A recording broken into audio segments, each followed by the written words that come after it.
setiap pembelian mobil Suzuki baru melalui Indri, Bapak Ibu bisa mendapatkan voucher belanja atau e-money langsung tanpa diundi.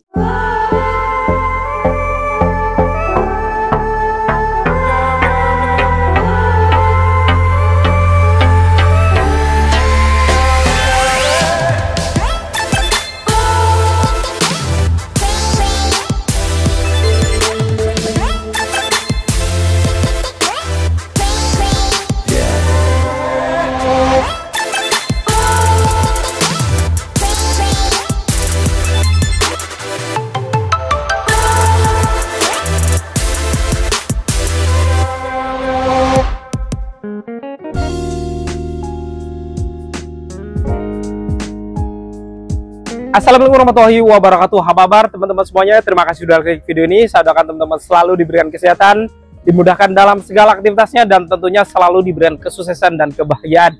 Jumpa lagi di channel Kacamata di Pras, channel yang membahas info-info seputar otomotif. Di samping kita ada salah satu mobil Suzuki XL7 Alpha Hybrid yang merupakan XL7 tipe terlengkapnya ya. Dimana pada video kali ini kita beda sedikit dari video-video yang sebelumnya yang hanya bongkar. Kali ini kita akan membahas kekurangan dan kelebihan dari XL7 Alpha dibandingkan dengan Toyota Rush. Kira-kira apa saja kekurangannya dan apa saja kelebihan dibandingkan dari Toyota Rush? Nanti kita akan bongkar semuanya. Namun sebelum kita bongkar, buat teman-teman yang pengen tahu info promo-promo dari Suzuki, nggak ada salahnya kita simak dulu video yang satu ini.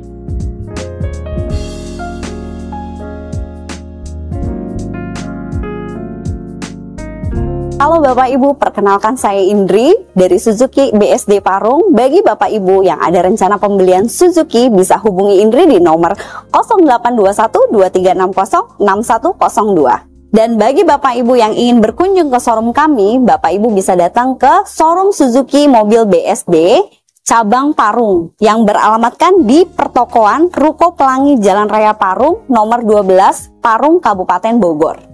Nah, bagi Bapak Ibu yang ada rencana pembelian mobil Suzuki, Indri punya banyak promo-promo menarik. Salah satunya, bagi Bapak Ibu yang ingin membeli mobil Suzuki, baik cash ataupun kredit, Bapak Ibu akan mendapatkan diskon spesial, diskon terbaik se-Jabodetabek, dan pastinya bisa negosiasi sampai deal. Lalu yang kedua, kita juga ada promo DP ringan. Contohnya mobil yang di samping saya, Suzuki XL7. DP mulainya cuma 20 jutaan aja. Dan di sebelah saya ada Suzuki Espresso, DP mulai 15 jutaan aja. Berikut juga ada R3 yang DP-nya cuma 20 jutaan aja. Jimny DP mulai 100 jutaan aja. Grand Vitara DP mulainya 30 jutaan aja. Dan yang terakhir, Suzuki Carry Pickup DP mulai 10 jutaan aja, bisa langsung bawa pulang. Lalu yang ketiga, kita juga ada promo angsuran ringan. Angsuran mulai 3 jutaan aja, Bapak Ibu sudah bisa bawa pulang mobil Suzuki terbaru dari kami. Lalu yang keempat, kita juga ada promo bunga ringan, bunga 0% untuk tenor 1 tahun, dan promo bunga-bunga spesial lainnya untuk tenor 2-8 tahun. Jadi Bapak Ibu mau beli cash atau kredit kurang lebih sama aja karena ada cicilan bunga 0%. Lalu yang kelima, kita juga ada program tukar tambah. Bagi Bapak Ibu yang ingin menukar mobil lamanya dengan mobil Suzuki terbaru, Bapak Ibu cukup hubungi Indri saja. Jadi Bapak Ibu tidak perlu keliling showroom manapun karena kita pastikan mobil lama Bapak Ibu merek apapun akan mendapatkan penawaran dan harga terbaik dari kami. Lalu yang keenam, kita akan berikan paket servis gratis yang meliputi jasa oli dan spare part. Kurang lebih selama 4 tahun atau 50.000 km. Jadi Bapak Ibu tidak perlu mengeluarkan biaya untuk servis mobil Suzuki barunya karena kami sudah gratiskan. Dan yang terakhir, ini yang paling penting, setiap pembelian mobil Suzuki baru melalui Indri, Bapak Ibu bisa mendapatkan voucher belanja atau e-money langsung tanpa diundi. Dan bagi Bapak Ibu yang ingin test drive, bisa langsung hubungi Indri. Indri akan siapkan mobil test drive-nya. Dan seandainya Bapak Ibu tidak sempat datang ke showroom kami, tinggal kirimkan alamat, maka Indri akan datang bawa unit test drive-nya ke alamat Bapak Ibu. Jadi Bapak Ibu yang ingin membeli mobil Suzuki, jangan lupa hubungi Indri ya. Ingat mobil Suzuki, ingat Indri.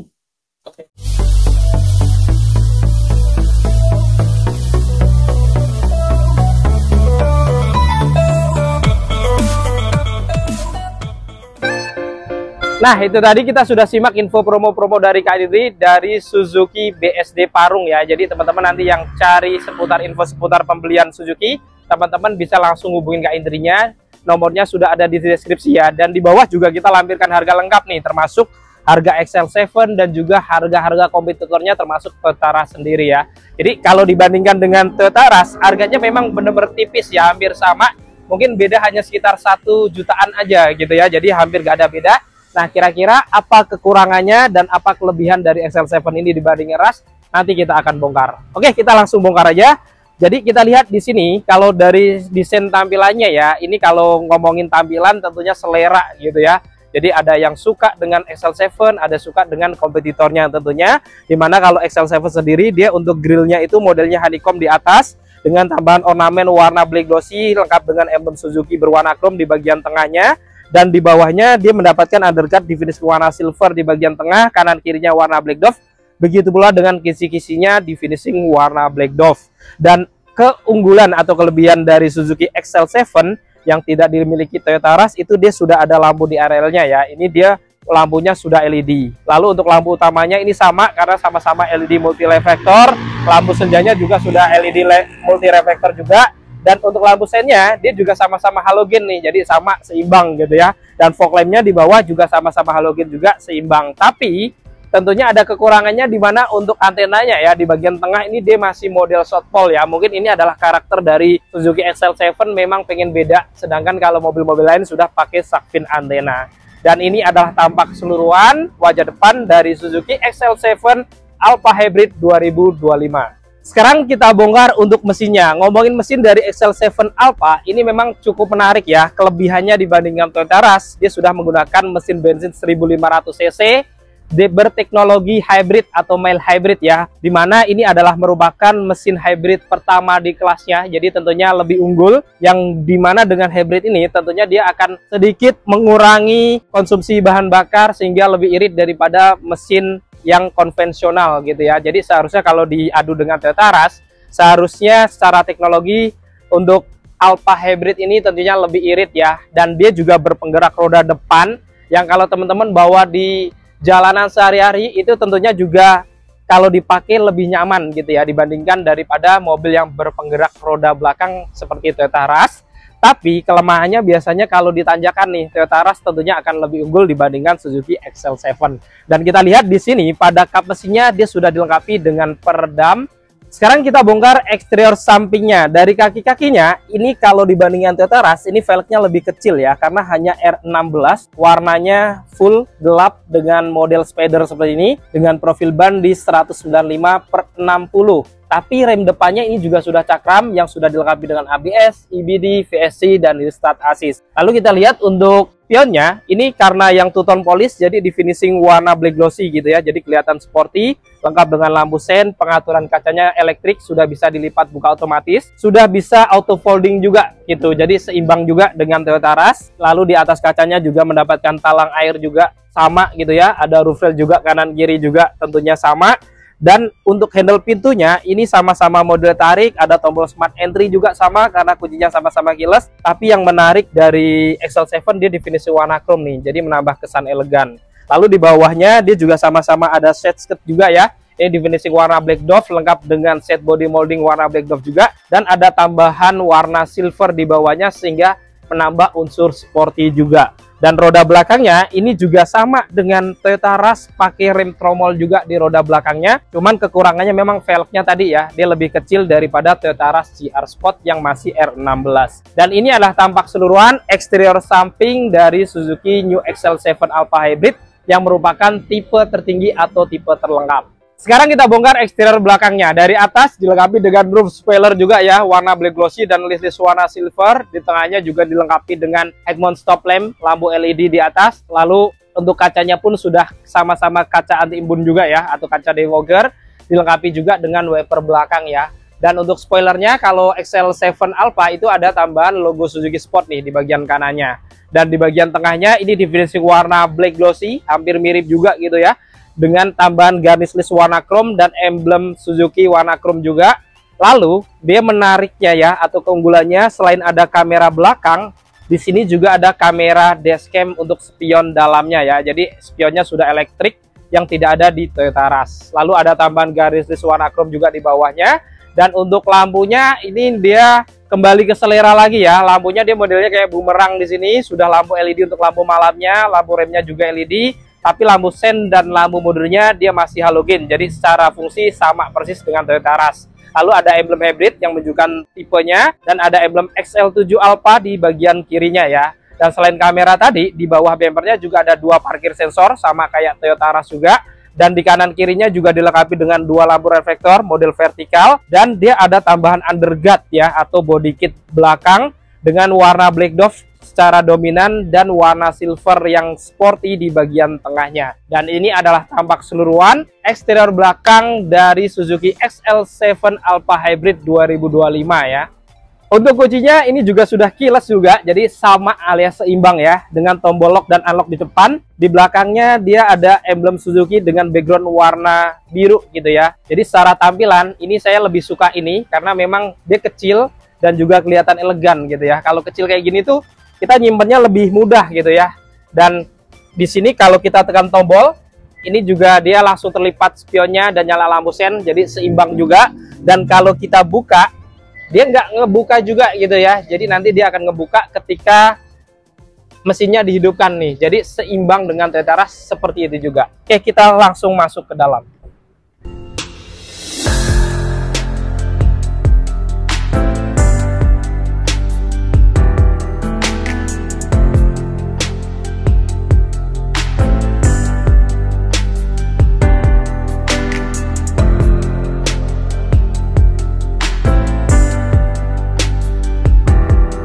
Untuk rim depannya XL7 Alpha ini kalau menurut kita pribadi lebih elegan ya daripada Toyota Rush, karena dia ada lapisan warna wooden panel, ini menambah kesan elegan dengan list warna silvernya. Handle pintunya juga dilapis chrome, ada lapisan soft touch bahan kain tapi ya. Jadi ini kekurangannya belum bahan kulit. Lalu di sini dia ada tempat penyimpanan kecil di atas, ada tombol power window, lalu ada pilihan auto juga, tombol central lock sama juga. Tombol central locknya dia lebih modern dan ada untuk pengaturan spionnya sama juga, termasuk untuk melipat spion ya. Lalu ada tweeter di atas ini, sama-sama ada tweeter juga jadinya.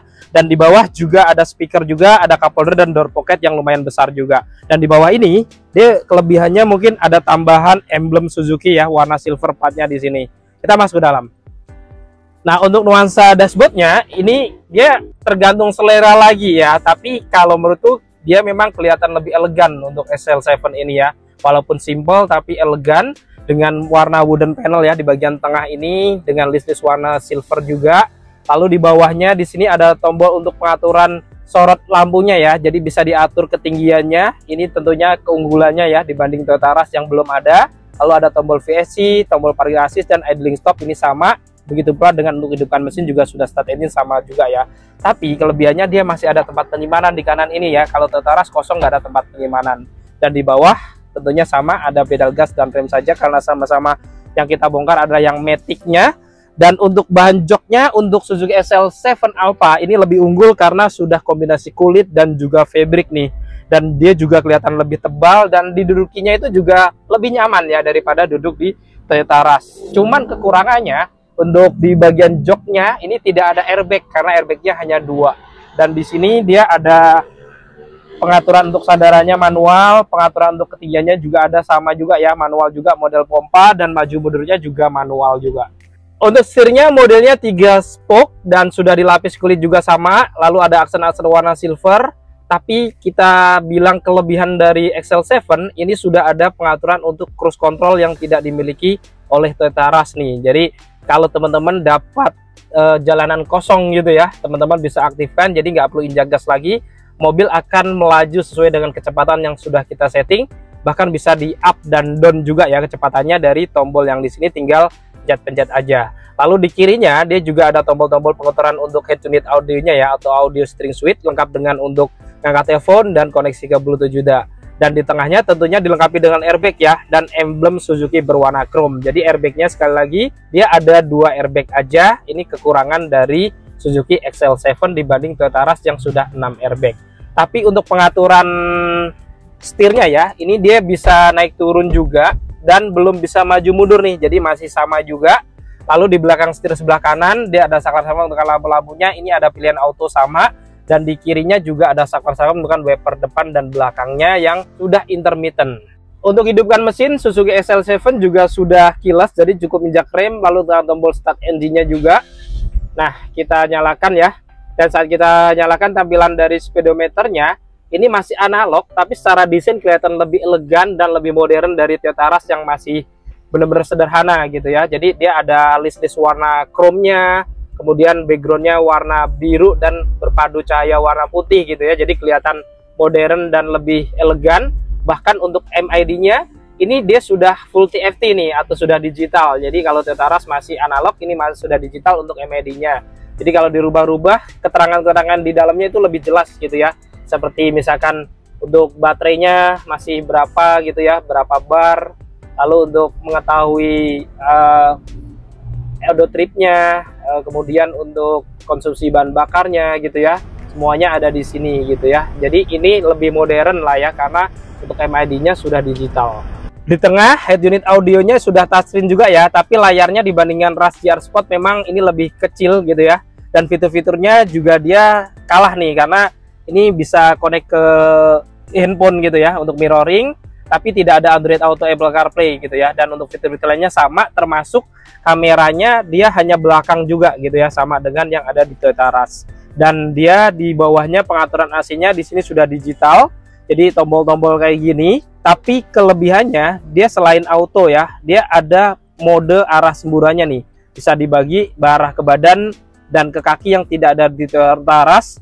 Bahkan dia juga ada tombol untuk front defogger nih, jadi supaya kaca depan selain kaca belakang dia supaya nggak berembun gitu ya. Kalau Toyota Rush hanya ada rear defoggernya aja. Dan secara keseluruhan dashboardnya ini memang ya kembali ke selera ya. Ini kelihatan lebih minimalis, kelihatan sedikit klasik, tapi kelihatan elegan gitu ya dibandingkan dari Toyota Rush. Untuk dashboard kirinya di bawah juga ada laci tertutup, di atasnya dia ada panel wooden panel gitu ya. Jadi mirip motif kayu dan list-list warna silver. Untuk sisi AC-nya dia kelihatan kayak seolah menyambung ke tengah gitu ya, jadi kelihatan klasik. Dan airbagnya ada untuk penumpang depan juga.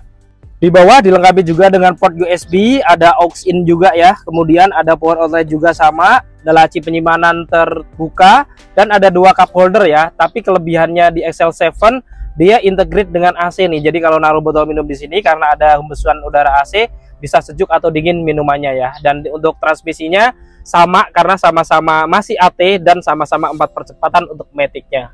Untuk rem tangannya masih sama model tarik juga ya dengan tombol warna chrome, tapi sedikit kurang nih ya. Untuk konsol box-nya di XL7 itu sangat kecil gitu ya. Walaupun ini bisa digeser untuk armrest gini, tapi terlalu kecil gitu ya. Dan kalau dibuka boxnya pun tempat penyimpanannya juga lebih kecil dari yang ada di Toyota Rush. Di bagian plafon atas, kelebihan dari XL7 Alpha ini sudah pakai dashcam yang elektronik ya. Jadi sudah bisa menampilkan kamera depan dan belakang tambahan, yang dimana ini bisa jadi dashcam juga gitu ya. Jadi kita bisa merecord sepanjang perjalanan, tentunya akan lebih aman juga untuk keamanannya gitu ya. Jadi kalau ada apa-apa kita punya bukti, bisa buka dari hasil tangkapan dashcam ini yang tidak dimiliki oleh Toyota Rush yang masih spion standar. Untuk lampu cabinnya masih warna kuning ya, sama tapi hanya 1. Kalau Rush dia ada 2. Di kanan kirinya ada sun visor juga ya. Tidak ada kaca dan lampu di bagian driver. Begitu pula dengan penumpang depan juga nggak ada lampunya ya, walaupun ada kacanya tapi standar nggak bisa buka tutup. Dan di kiri dia juga ada pegangan tangan untuk penumpang depan. Lalu untuk seatbeltnya ini juga sama ya, karena sudah 3 titik penguncian sama dan ada teknologi pro tensioner dan force limiter. Cuman untuk headrestnya dia menang nih karena sudah dilapis kulit dengan bahan jok yang sudah kombinasi nih. Sedangkan kalau Toyota Rush itu semuanya masih bahan kain atau fabric. Cuman kekurangan XL7 dibandingkan dengan Toyota Rush, untuk XL7 itu tidak ada airbag samping nih. Kalau Toyota Rush dia sudah ada 6 airbag, ini masih dual airbag.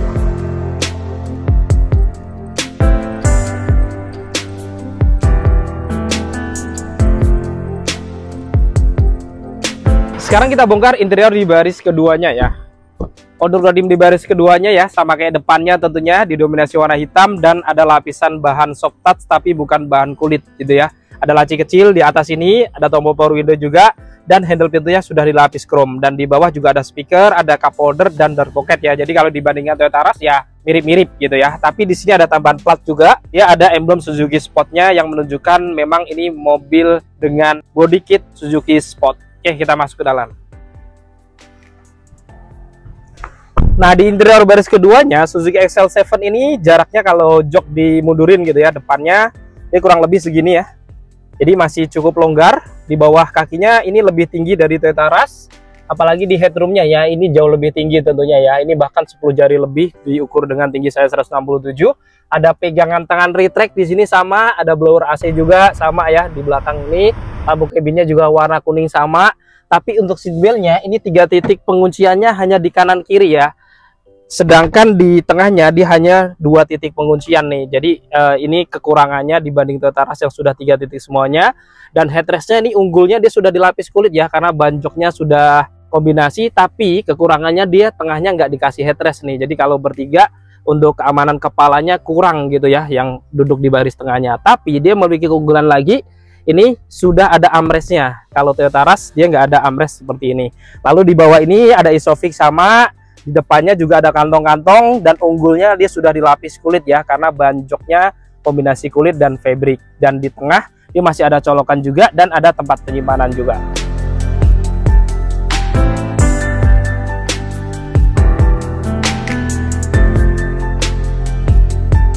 Sekarang kita bongkar interior baris ketiganya ya. Akses masuk untuk ke interior baris ketiganya, ini kekurangannya dia nggak bisa terlipat full gitu ya.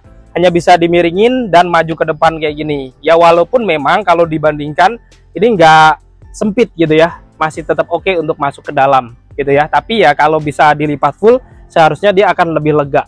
Oke, kita masuk ke dalam. Nah, di dalam ini kelebihan dari Toyota Rush, dia selain bahan joknya yang sudah kombinasi gitu ya. Jadi kulit dan fabric sampai di baris ketiganya, termasuk headrestnya 2 juga sudah dilapis kulit. Ini dia bisa di-adjust nih sandarannya ya, lebih jauh. Jadi kemiringannya ini tentunya lebih nyaman ya. Di bagian lutut juga dia lebih longgar dibandingkan Toyota Rush. Dan di kanan kirinya juga sama nih, ada seatbelt 2 kanan kiri, ada cup holder juga ya di kanan kirinya, dan di atas ini juga ada pegangan tangan juga.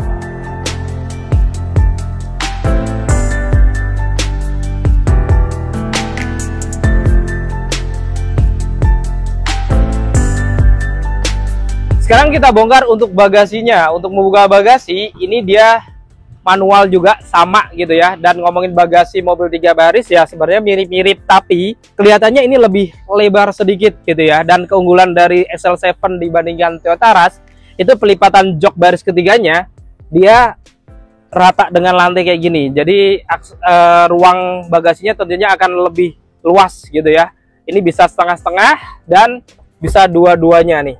Kalau dilipat ini rata dengan lantai semuanya, sehingga pelipatannya nggak memakan space di depannya ya. Jadi bagasinya jadi lebih luas daripada Toyota Rush. Dan yang menarik lagi, keunggulan dari XL7 adalah taruh dongkraknya dia di belakang sini nih ya.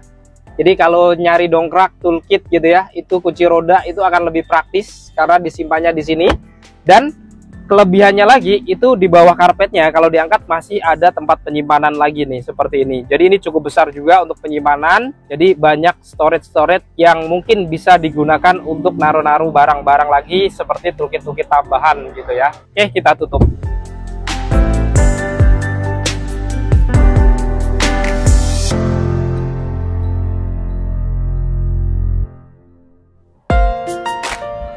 Nah, tadi kita sudah membongkar kekurangan dan juga kelebihan Suzuki XL7 Alpha Hybrid dibandingkan dengan Toyota Rush yang merupakan SUV terlaris gitu ya. Jadi memang tentunya setiap mobil itu ada kekurangan dan ada kelebihan masing-masing. Jadi teman-teman bisa langsung tentukan aja ya dengan harga yang hampir mirip-mirip ini, apakah kira-kira XL7 ini lebih worth it untuk dimiliki daripada para kompetitornya, ataukah memang ini yang terbaik? Teman-teman nanti boleh komentar di bawah. Dan buat teman-teman yang berminat untuk memiliki Suzuki XL7 ini, teman-teman boleh langsung hubungin Kak Indri gitu ya. Nanti bisa hubungi nomornya ada di bawah. Langsung dijawab aja yang mungkin teman-teman pengen tahu diskonnya berapa gitu ya. Biasanya Suzuki diskonnya gede. Dan juga kalau pengen tahu hitungan kredit bahkan janjian test drive, langsung janjian ke Kak Idri di nomor yang ada di bawah. Nah, cukup sekian untuk video kali ini. Jika video ini bermanfaat, jangan lupa untuk share video ini, lalu dukung channel ini dengan cara klik tombol like, klik tombol subscribe, dan nyalakan loncengnya agar teman-teman selalu dapat notifikasi video-video terbaru dari Kacamata Dipras. Segala konten dan isi dari video ini merupakan sudut pandang dari Kacamata Dipras. Jadi jika ada kekurangan dan kesalahan mohon dimaafkan dan silahkan dituliskan di kolom komentar. Saya Andi Pras pamit undur diri, sampai ketemu di video-video yang akan datang. Wassalamualaikum warahmatullahi wabarakatuh.